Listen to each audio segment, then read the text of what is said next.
Tuhan berfirman kepada Musa, "Berbicaralah kepada orang Israel, dan katakanlah kepada mereka, apabila seseorang, laki-laki atau perempuan, mengucapkan nazar khusus, yakni nazar orang Nazir, untuk mengkhususkan dirinya bagi Tuhan, maka haruslah ia menjauhkan dirinya dari anggur dan minuman yang memabukkan. Jangan meminum cuka anggur atau cuka minuman yang memabukkan, dan jangan meminum sesuatu minuman yang dibuat dari buah anggur, dan jangan memakan buah anggur, baik yang segar maupun yang kering. Selama waktu kenazirannya, janganlah ia makan sesuatu apapun yang berasal dari pohon anggur, dari bijinya sampai kepada pucuk rantingnya. Selama waktu nazarnya sebagai orang nazir, janganlah pisau cukur lalu di kepalanya. Sampai genap waktunya ia mengkhususkan dirinya bagi Tuhan. Haruslah ia tetap kudus dan membiarkan rambutnya tumbuh panjang. Selama waktunya ia mengkhususkan dirinya bagi Tuhan, janganlah ia dekat kepada mayat orang.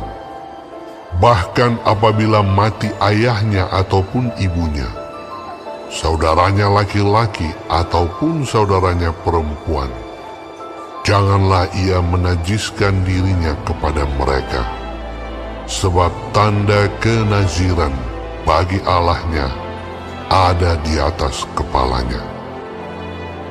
Selama waktu kenazirannya ia kudus bagi Tuhan. Tetapi apabila seseorang mati di dekatnya dengan sangat tiba-tiba, sehingga ia menajiskan rambut kenazirannya, maka haruslah ia mencukur rambutnya pada hari pentahirannya, yaitu pada hari yang ketujuh, haruslah ia mencukurnya.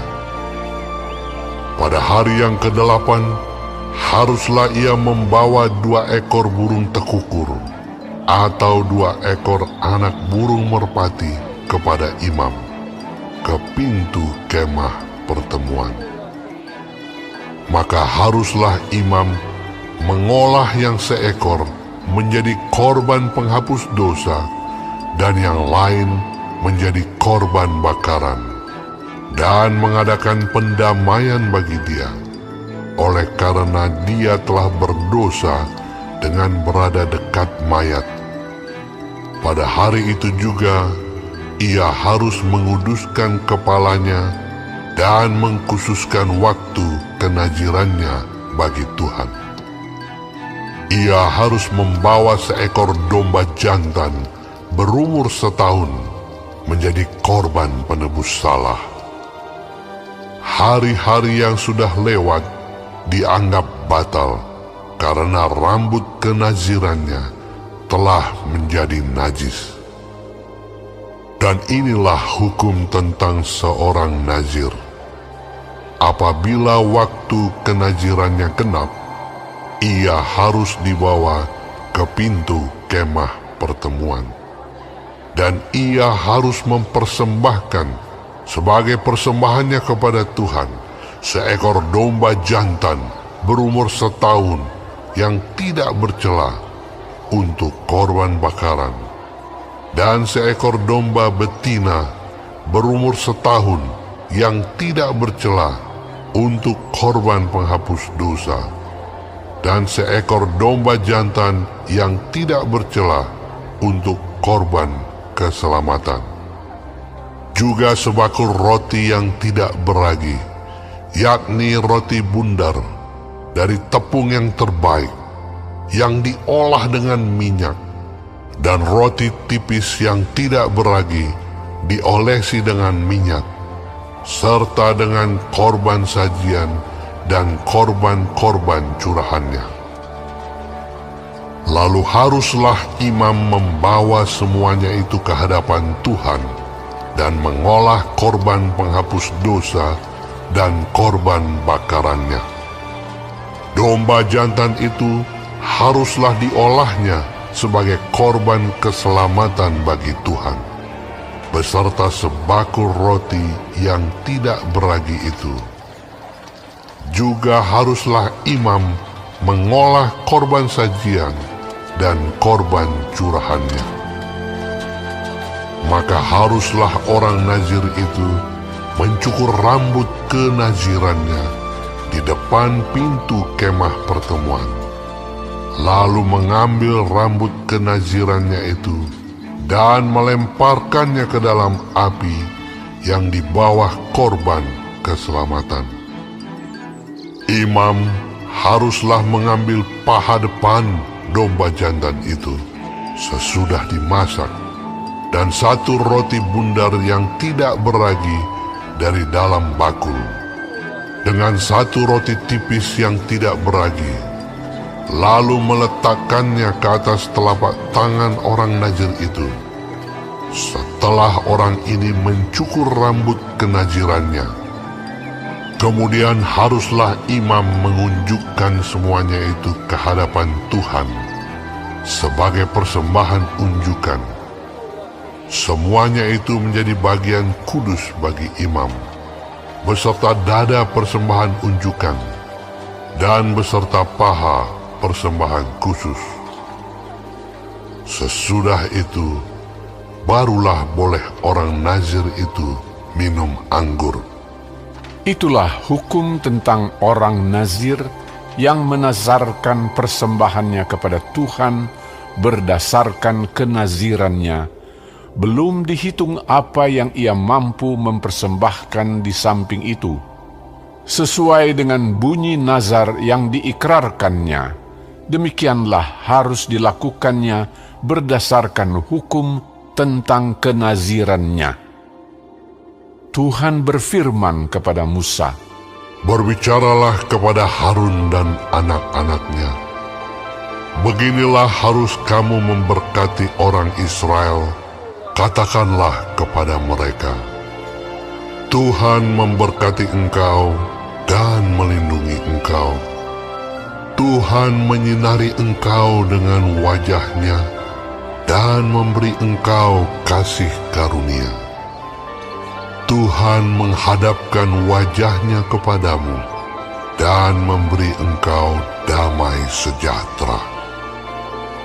Demikianlah harus mereka meletakkan namaku atas orang Israel, maka aku akan memberkati mereka.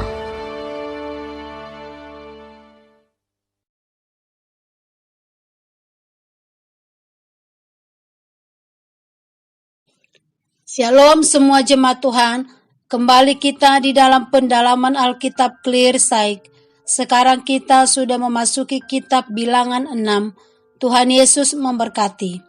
Di dalam ayat 1-3 dikatakan, Tuhan berfirman kepada Musa, "Berbicaralah kepada orang Israel dan katakanlah kepada mereka, apabila seseorang, laki-laki atau perempuan, mengucapkan nazar khusus, yakni nazar orang Nazir, untuk menghususkan dirinya bagi Tuhan, maka haruslah ia menjauhkan dirinya dari anggur dan minuman yang memabukkan.